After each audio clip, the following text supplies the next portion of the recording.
नाम का आश्रय आपके पास है। इसलिए भैया एक नाम आश्रय हो जाओ, नाम का त्याग मत करो।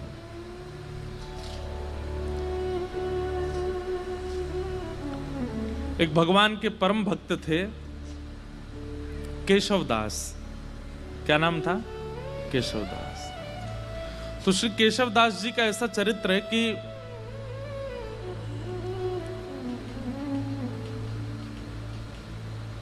एक बार कहीं कथा में बैठे थे।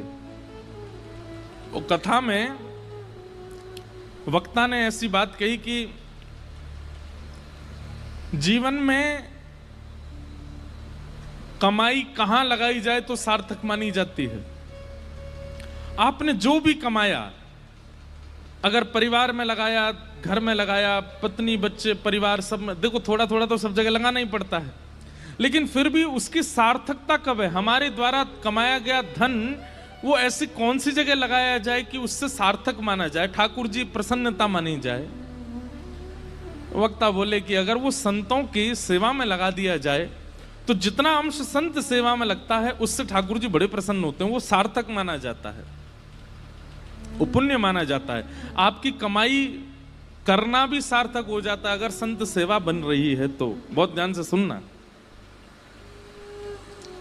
तो केशवदास जी ने ये बात सुनी कि भैया संत सेवा करनी चाहिए, उसमें जो धन लगता है वही सार्थक माना जाता है।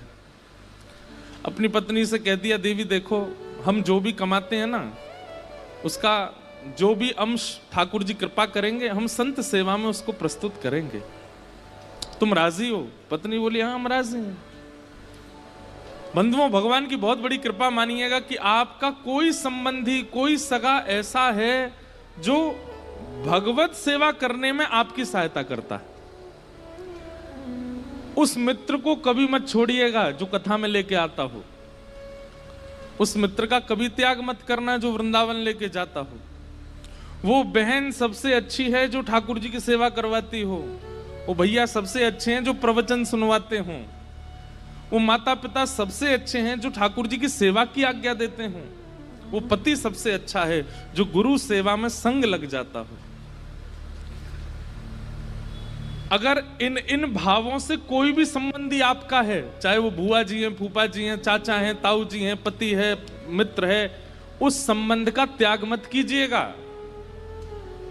चाहे वो जीवन में आगे चल करके भले ही पद भ्रष्ट हो जाए तो भी उसका त्याग मत कीजिएगा। वो कभी आपको कथा में लेके गया था, उसकी वजह से आपको कथा मिली थी, इसलिए उसका त्याग मत करना।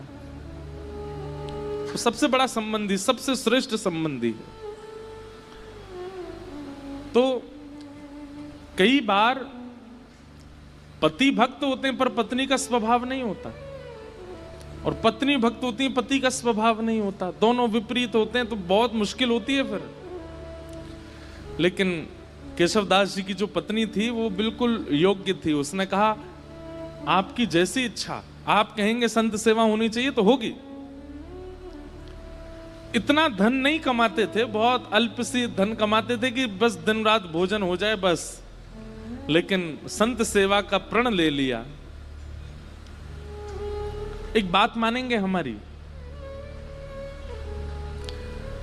कथा में या गुरुजनों के द्वारा जब कोई बात ऐसी आप सुनते हैं जिसको सोच करके सुन के आपके मन में आता है ये मुझे करना चाहिए, लेकिन मैं कैसे करूं, मेरे पास व्यवस्था नहीं है। आप जब व्यवस्था को आगे रख करके किसी आज्ञा से पीछे हट जाते हैं तो बहुत बड़ी गलती करते हैं।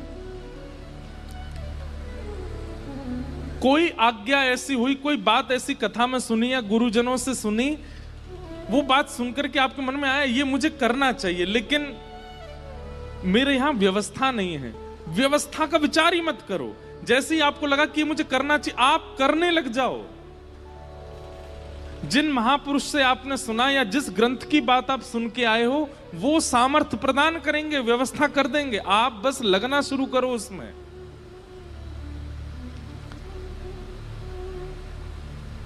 छोटा सा बच्चा स्कूल जाता है और किताब के अक्षरों को देख करके रोने लग गया। क्यों? वे क्या कीड़े मकोड़े से हैं, मुझे तो पढ़ी ही नहीं जा रहे ये, मैं कैसे अपने पिता की तरह बनूंगा, मैं कैसे अपने चाचा की तरह बनूंगा, ये तो मुझसे पढ़ने में ही नहीं आ रहे। अरे भाई प्रयास तो कर, तो प्रयास करेगा तो धीरे धीरे समझ में आने लगेंगे। हम लोग हिंदू हैं, अगर अभी हिंदी अक्षर के 1 2 3 4 5 6 प्रकट कर दिए जाएं तो हमसे पढ़े नहीं जाएंगे, वो अक्षर भी हमें समझ में आने वाले नहीं है। प्रयास करेंगे तो सब समझ में आता है। इसलिए कभी कोई आज्ञा ऐसी आप सुनते हैं और उसके प्रति आपका भाव बनता है कि ये मुझे करना चाहिए। मान लीजिए किसी महापुरुष की वाणी से आपने सुना कि संत सेवा करनी चाहिए, सप्ताह में 1 दिन निश्चित कर लो कि चाहे ढूंढ के करके आए संत सेवा करेंगे। आपके मन में आया कि मेरा मन तो हो रहा है कि मैं करूं, पर कैसे करूं? क्यों? व्यवस्था नहीं है, चाहे धन की कमी है, चाहे परिवार में कोई साथ देने वाला नहीं है, आदि आदि जो भी व्यवस्था का चिंतन करके रुकिए मत। मुझे संत सेवा करनी चाहिए, ठीक है, अगले सोमवार से मैं सोमवार संत सेवा करूंगा। आप तनिक से प्रारंभ तो करिए। आप प्रारंभ करोगे, पूरा ठाकुर जी कराएंगे। केशवदास जी के चरित्र से सीखने को मिलेगा आपको। केशवदास जी की व्यवस्था इतनी उचित नहीं थी कि वो संत सेवा कर सकते हैं, लेकिन कथा में सुन लिया तो मन बना लिया कि अब सेवा मुझे करनी है, और पत्नी का साथ लेकर के जो भी धन कमाते थे उससे बढ़िया प्रसादी बनाते, संतों को निमंत्रण देते, घर पर संत आते, प्रसाद पाते। भगवान की दया से इतना ही प्रसाद बनता कि संत जन पा लेते, उनके लिए नहीं बच पाता था। तो दोनों क्या करते, जो संतों की शीत प्रसादी होती थी उसी को इकट्ठा करते, उसी को पा लेते। कभी कभी वो मिल भी नहीं पाती थी, अब संतों से थोड़ी कहेंगे कि छोड़ जाना थोड़ा, वो बेचारे प्रेम से पाते थे तो कई बार मिलता भी नहीं था, लेकिन संत सेवा बनने लगी। लेकिन ठाकुर जी बहुत दिन तक अनुकूलता रहने नहीं देते। लिख लीजिएगा इस बात को, अगर बहुत प्रसन्नता में जीवन निकल रहा है, फूलिएगा नहीं, आएगा दुख, निश्चित आएगा। बहुत धन के साथ में अभिमान हो गया है कि मैं कुछ भी खरीद सकता हूं, मैं कुछ भी कर सकता हूं, मैं कुछ भी बना सकता हूं, मैं कहीं भी जा सकता हूं। एक दिन आएगा कहीं जाने लायक नहीं रहोगे। और ये विपरीत स्थिति में भी सुनिए, अगर बहुत कष्ट में जीवन जा रहा है तो परेशान मत होइए, एक दिन सुख आएगा। आज इतनी धन की व्यवस्था नहीं है कि आप एक ही वस्त्रों को 5-5 दिन तक पहनते हैं, है ही नहीं वस्त्र, चिंता मत कीजिए, एक दिन ठाकुर जी अनुग्रह कुछ करेंगे। एक स्थिति कांस्टेंट किसी की नहीं रह सकती, परिवर्तन तो होता है, चाहे वो वैष्णव हो चाहे वो संसारी हो। तो केशवदास जी सेवा करते थे, अब धीरे धीरे क्या हुआ, उनका धन जो था खत्म होने लगा, अब सेवा के लिए धन नहीं बचा। उन्होंने कर्जा लेने का मन बनाया कि मैं कर्जा ले लेता हूं, संत सेवा नहीं छूटनी चाहिए। अब बेचारा कोई धनवान नहीं होता, सामान्य होता है तो उसको कोई कर्जा भी नहीं देता। बाजार में निकल गए कर्जा लेने के लिए कि कोई हमें थोड़ी सी सेवा कर दो तो हम संत सेवा करेंगे। किसी ने भी उनको देने से मना कर दिया। लेकिन एक चतुर व्यापारी था, जब ये गए उसके पास, बोले आप जो कहेंगे हम ब्याज सहित आपको वापस कर देंगे, हमें थोड़ा सा धन दे दो, संत सेवा करनी है।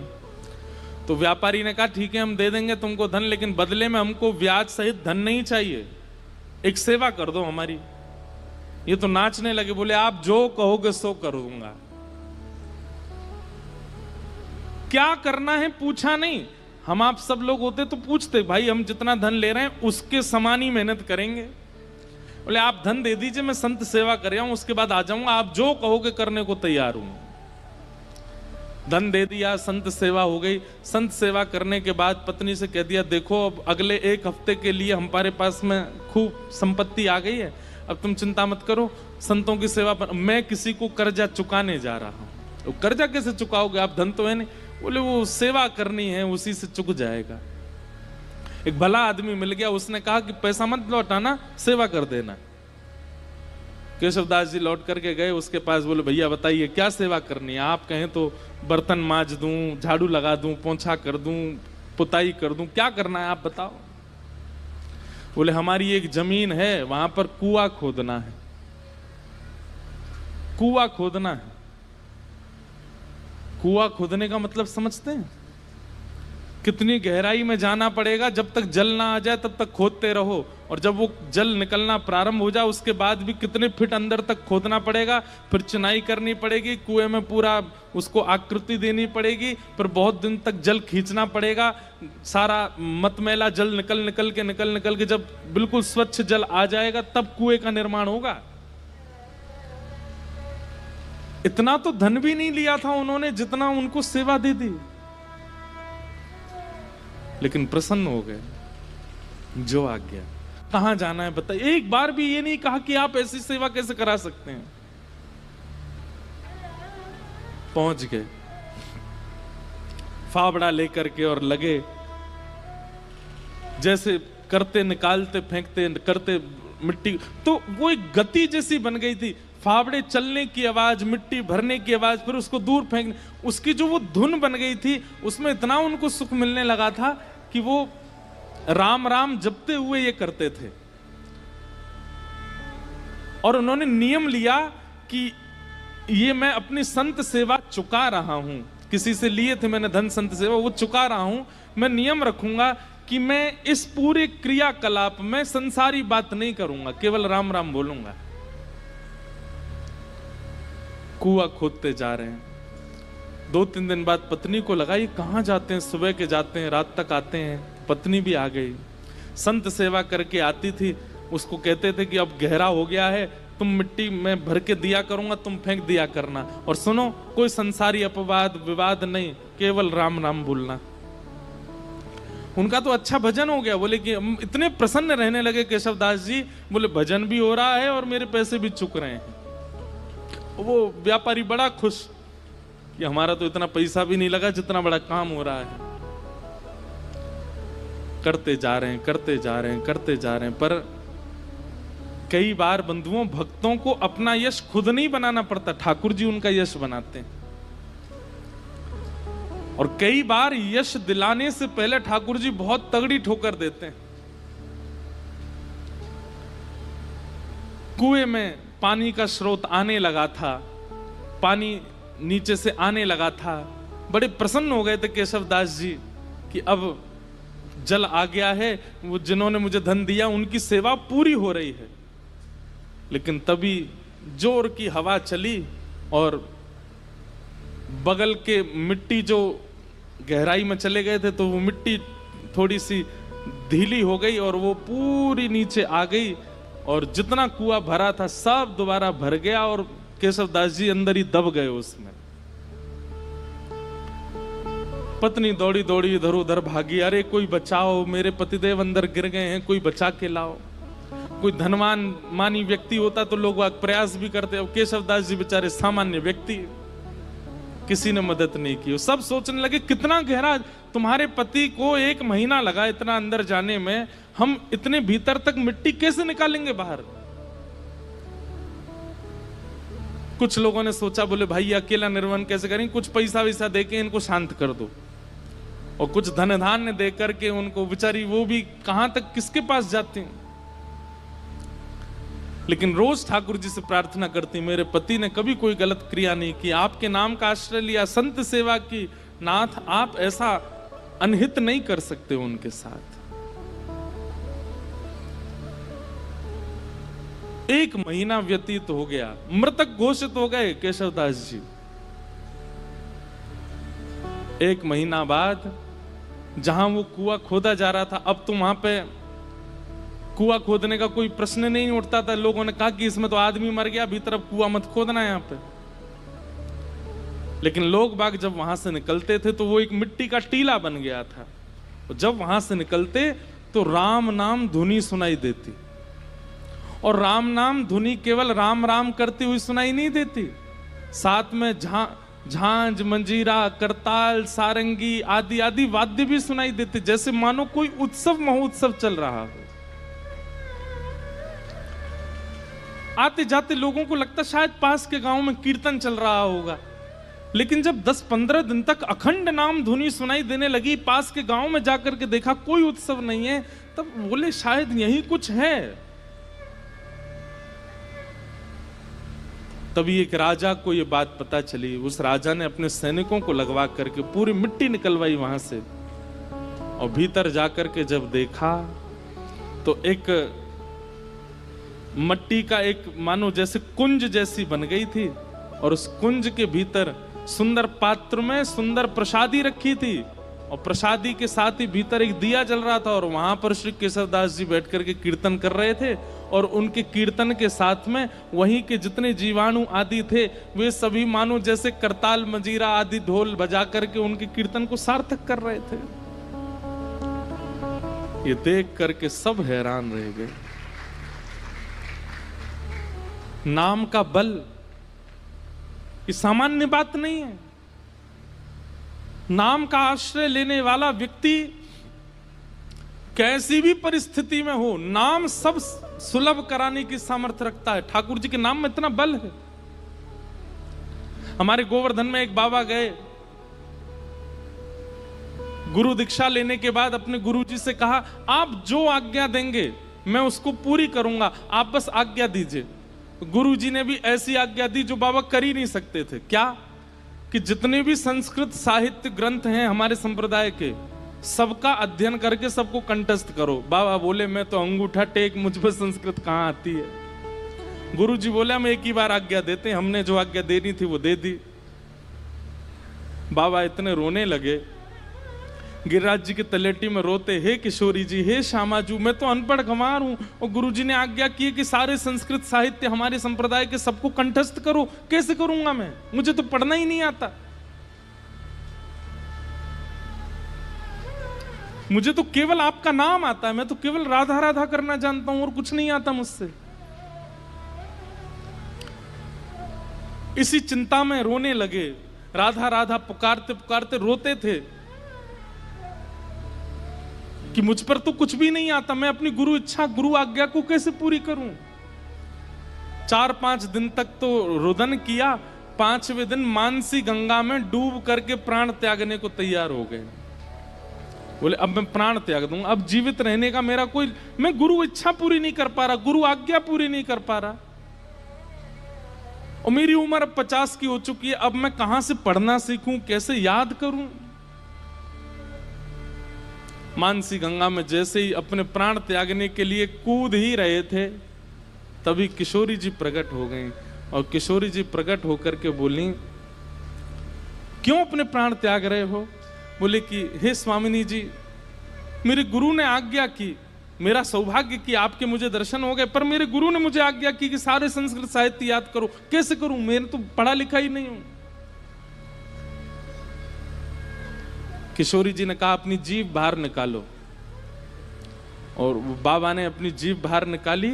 श्यामा जी ने वो जीभ पकड़ करके और एक सीख से उस पर कृष्ण लिख दिया, और कृष्ण लिख करके कहा अब जाओ। तुमने जीवन भर नाम गाया है मेरा, और उससे श्री कृष्ण प्रसन्न हुए हैं। श्री किशोरी जी का नाम गाने से किशोरी जी प्रसन्न नहीं होती हैं, ठाकुर जी प्रसन्न होते हैं, और ठाकुर जी का नाम गाने से किशोरी जी प्रसन्न होती हैं। बोले आपने जीवन भर मेरा नाम गाया और कुछ आपको नहीं आता है, इसलिए ठाकुर जी बड़े प्रसन्न हैं, और उन्होंने प्रसन्न होकर के कहा है कि मेरी जितनी सिद्धियां उनमें एक विद्या सिद्धि है, वो विद्या सिद्धि आप इसको दे आओ। श्री जी अब जाओ, अब तुम्हें पढ़ने की भी आवश्यकता नहीं है, तुम बस गुरु जी जो प्रश्न करें सबका उत्तर देते जाना, सारा साहित्य तुम्हारी जिह्वा पर विराजमान हो गया। जैसे ही गए, गुरु जी ने कहा कि पढ़ाए? बोले हाँ, 5 दिन पहले तो हमने आज्ञा दी, बड़ी जल्दी पढ़ाए। बोले गुरु जी आप आज्ञा करें, कौन सा साहित्य कौन सा ग्रंथ सुनाऊं? गुरु जी ने ग्रंथ का नाम बोला तो बैठ करके पूरा ग्रंथ सुना दिया। बोले कैसे प्रकट हुआ? बोले केवल नाम का आश्रय, श्री जी के नाम की कृपा हुई है, मैं पढ़ा लिखा नहीं हूं, श्री जी ने कृपा करके अपने नाम की कृपा से मुझे ये सब प्रदान कर दिया। इसका मतलब ये नहीं है किसी के पेपर हो तो रात भर राधे राधे बोलता रहे, हे किशोरी जी कल मेरा एग्जाम अच्छा हो जाए। लंबे समय तक नाम का आश्रय लीजिए, और उस नाम का आश्रय किसी कार्य की सिद्धि के भाव से मत लीजिए, बस नाम का आश्रय लीजिए, कार्य सब अपने आप ठीक हो जाएंगे। सत्यम परम धीमहि, परम सत्य भगवान का नाम है, उसे हम बारंबार प्रणाम करते हैं। धर्म प्रोजित कई तवोत्र परमो निर्मत्सराणां सतां, वैद्यं वास्तवमत्र वस्तु शिवदं तापत्रयोन्मूलनम्। श्रीमद्भागवते महामुनिकृते किं वा परैरीश्वर, सद्यो हृद्यवरुध्यते त्रिकृतिभिः शुश्रूषुभिस्तत्क्षणात्। धर्म प्रोजित कई तवोत्र परमो, परम धर्म की इच्छा चित्त में प्रकट होना, ये विषय है भागवत जी का। परम धर्म का मतलब क्या होता है?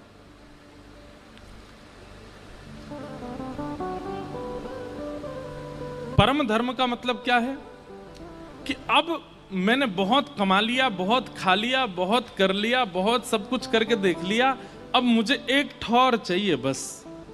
एक प्रकार का ये परम धर्म है। धर्म क्या है? कमाने में निपुणता प्राप्त करना, घर परिवार को संभालने में निपुणता प्राप्त करना, बच्चों का ब्याह करना, पत्नी को संभालना, परिवार को संजोना, व्यापार भी उचित कर, ये सब धर्म के अंतर्गत आता है। पर परम धर्म का मतलब क्या है? अब इस देह का तो मैंने कल्याण कर लिया, अब आत्मा का कल्याण करना है, वो परम धर्म है। एक दिन ऐसी चेतना मन में प्रकट हो जाए कि बस अब इस आत्मा की सदगति मुझे देखनी है, कैसे होगी? अब मुझे एक आश्रय चाहिए। आपने सुना होगा प्राचीन काल की जितनी भी राजाओं की कथा सुनाते हैं व्यास मंच, सब में क्या कहते हैं? एक उम्र आने पर राजा वन को चले गए, राजा वन में जाकर के भजन करने लगे। पर आजकल कोई वन में नहीं जाता, वन ही नहीं बचे। आजकल कोई वन में नहीं जाता। लेकिन एक बात कहें, इस कलिकाल में वन श्री वृंदावन है। आपका मन जिस दिन वृंदावन की ओर बढ़ जाए, मन जिस दिन वृंदावन के अलावा और किसी को प्रायोरिटी ना देता हो, उस दिन समझ जाना कि बस यही हमारा वनवास है, यही हमारा वन गमन है। मन में और कोई इच्छा ना आवे वृंदावन के अलावा। बंधुओं, कभी कभी अपनी भक्ति ऐसे नापा कीजिए कि आपको ठाकुर जी और दूसरी तरफ संसार की कोई वस्तु रख दी जाती हो और एक चीज चुनने को कही जाती हो, फिर अपने मन को देखा करो कहां की तरफ आकर्षित हो रहा है। जैसे एक तरफ तो ठाकुर जी का राजभोग प्रसाद है और दूसरी तरफ पिज्जा है, बर्गर है, बढ़िया बढ़िया चीजें हैं संसारी जो ठाकुर जी को भोग नहीं लगी। अब अपने मन से पूछो, एकांत में किया करो, ये सबके सामने करोगे तो सबको पता चल जाएगा। और कई बार सबके सामने तो आप आडंबर भी कर सकते हो, जबरदस्ती प्रसाद ही पकड़ोगे। पर कभी कभी अपने आप से पूछिए कि आपका मन किस तरफ जा रहा है। आप नाम जप करते हैं, रोज तिलक लगाते हैं, कथाएं सुनते हैं, कभी कभी नाप तोल के देखा तो कीजिए कि भक्ति की स्थिति पहुंची कहां अभी। बहु व्यंजन एक तरफ रख दीजिए और ठाकुर जी का प्रसाद एक तरफ रखिए, और बिल्कुल बिना चीटिंग के देखो कहां की तरफ, किसकी सुगंधि की तरफ, किसके स्वरूप की तरफ जीव में पानी आ रहा है, मन जा रहा है। अगर वो संसारी वस्तु के प्रति हो रहा है तो फिर उसके बाद भजन में एक माला बढ़ा दो, थोड़ा सत्संग और बढ़ा दो। और यदि वो ठाकुर जी के प्रसाद की ओर भाग रहा है, बहुव्यंजन सामने रखें लेकिन मन में इच्छा ही प्रकट नहीं हुई, ठाकुर जी का प्रसाद प्रधान है, अब ये समझ जाओ कि हमारे गुरु की कृपा, हमारे भजन का प्रभाव, हमारी सत्संग, हमारे पुण्यों का प्रभाव, ठाकुर जी हमें प्रिय लग रहे हैं। अब प्रसन्न हो जाओ। स्थानों को रखो, एक तरफ अपॉर्चुनिटी है आपके पास कहीं विदेश जाने की, और एक तरफ अपॉर्चुनिटी है फ्री समय हम वृंदावन भी जा सकते हैं। कहां जाना चाहिए? लेकिन मन में विदेश का ही आएगा। यहां बोल रहे हो आप लोग, आप विदेश जाने के लिए पहले हाँ करोगे, वहां जाना है। कभी कभी ये नाप तोल करके देखा कीजिए कि कहां की तरफ रुझान ज्यादा है, और यदि वो रुझान भगवत सेवा के प्रति, भगवत वस्तुओं के प्रति बढ़ रहा है, तो इसका मतलब क्या है? आप परम धर्म के मार्ग पर अब निकल चुके हो, अब उसके प्रयास और ज्यादा कीजिए। अब ठाकुर जी ने चुन लिया है, अब इस मार्ग को और निपुणता से इस मार्ग पर आगे बढ़िए। धर्म प्रौजत कई तवोत्र परमो निर्मत सराणाम सताम।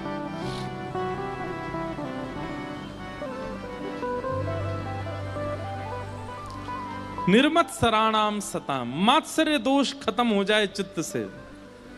किसी के प्रति ईर्ष्या, किसी के रूप, स्वरूप, वैभव, संपत्ति और उसकी श्रेष्ठताओं को देखकर के आपके चित्त में ज्वलनशीलता ना होती हो, प्रसन्नता होती हो,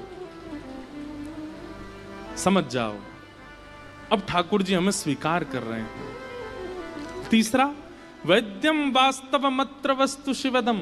अभी नासिक में कथा थी तो एक बालक मुझे कोई बोला कि मैं ठाकुर जी के किसी भी मंदिर में जाऊं, ऐसा जरूरी नहीं एक ही मंदिर में, कहीं भी किसी भी मंदिर में जाऊं मुझे सब भगवान दिखते हैं, लेकिन एकमात्र ठाकुर जी को देख के भगवान वाली फीलिंग नहीं आती, ऐसा लगता है ये मेरे कोई हैं। इसका क्या मतलब है? मैंने कहा ये मतलब है ठाकुर जी आपको कुछ मानते हैं। बोले मैं पंडरीनाथ जी को देखता हूँ, बोले रुक्मणी मैया को देखता हूं तो मुझे लगता है ये भगवान है। मैंने कहा भाई ऐसा मत करे, उनको भी कुछ मान ले अपना। बोले नहीं महाराज जी, हनुमान जी को देखूं, गरुण जी को देखूं, गणेश जी को देखूं, मंदिर में जिनको भी देखता हूं सबके प्रति भगवान की भावना आती, पर मुख्य ठाकुर जी वंशी वाले हों या लड्डू गोपाल हों, ये कहीं भी दिख जाते हैं दुनिया में तो ये लगता है ये मेरे, ये मेरे अपने। मैंने कहा भाई देख, प्रियतमा होती है ना पत्नी, भले उसका पति बहुत बड़ा कलेक्टर बन जाए, बाकी सब लोग तो उसके सामने सल्यूट करेंगे, पर पत्नी को वो अपनी किसी भी स्थिति में चला जाए, कितना भी श्रेष्ठ बन जाए, कितना भी उचित बन जाए, वो उसको हर स्टेज पर, हर परिस्थिति में, हर स्थिति में अपना ही लगता है। संबंध है तभी तो अपना लगता है। मां को अपना बेटा कोई श्रेष्ठ व्यक्ति नहीं दिखता है, बेटा बेटा ही दिखता है।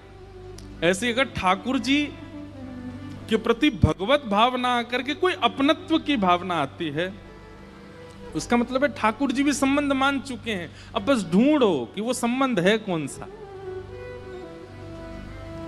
हम तो ये कहते हैं भैया भारत में जितने ठाकुर जी के मंदिर हैं ना, इन सबको अपना परिवार ही बना लो। जैसे श्री पंडरीनाथ भगवान हैं, ये कौन है? बोले ये हमारे फूफा जी हैं। वहां की रुक्मणी मैया बुआ जी हैं। कोई पूछे कहाँ जा रहे हो? फूफा जी के घर जा रहे हैं। पंढरपुर जा रहे हैं, नहीं बोलो कहाँ जा रहे हो? बुआ जी के यहाँ जा रहे हैं अपनी। एक दो बार तो आदमी यही सोचेगा, और इतनी निपुणता से बोलो कि सामने वाले को यही लगे कि बुआ जी के यहाँ ही जा रहे हो। 5-6 बार बाद उसको पता चले कौन सी बुआ जी तुम्हारी? बोले चंद्रभागा नदी के तट पर रहती हैं, रुक्मणी मैया हमारी बुआ जी हैं, ठाकुर जी हमारे फूफा जी हैं। द्वारिका के ठाकुर जी को अपने जीजा जी मान लो, वहां की रुक्मणी मैया हमारी बहन है। अब कहाँ जा रहे हो? जीजा जी के यहाँ जा रहे हैं। जगन्नाथपुरी में ये कौन है? बोले ये हमारे चाचा जी हैं, चाचा जी से मिलने जा रहे हैं। बद्रीनाथ भगवान, बोले ये तो नाना जी हैं हमारे। अच्छा बद्रीनाथ वैसे भी नाना जी हैं, क्यों? श्रीमद् भागवत का निर्माण बद्रीनाथ में ही हुआ, और भागवत जगत माता है, और माता जी का जो जन्म स्थान होता है वो नानी का घर ही होता है। तो लो ऐसे भी संबंध बन गया कि वो नाना जी हैं। श्री राधा रमन जी कौन है? बोले ये तो हमारे प्रियतम हैं। बिहारी जी कौन है? ये हमारे सखा हैं। राधा वल्लभ जी कौन है? बोले ये हमारे सखा के सखा हैं। ऐसे कोई संबंध, सबसे संबंध बना लो और फिर उस संबंध का निर्वहन कीजिएगा, उस संबंध को निभाइएगा, उसी संबंध से जाइए, उसी दृष्टि से देखिए, उसी भाव से मिलिए। बिहारी जी अगर आपको भाई के रूप में लगते हैं और कभी बहुत भीड़ हो जाए तो भीतर जाकर के थोड़ा रोष भी बहन की तरह कर सकते हो या भाई की तरह कर सकते हो। अरे भैया तो बहुत बड़ा होगा, अब तो दर्शन ही ना दे हमें, इतनी भीड़ है गई है, कोई धक्का मारे कोई भगा दे यहाँ ते, ऐसा मत करे भैया, लाला मिल लेकर हम ते। ठाकुर जी अनुग्रह करेंगे, ठाकुर जी कृपा करेंगे। आप संबंध मानिए, ये बात कोई मनगणंत नहीं है, ये भगवत वाणी है। वैद्यम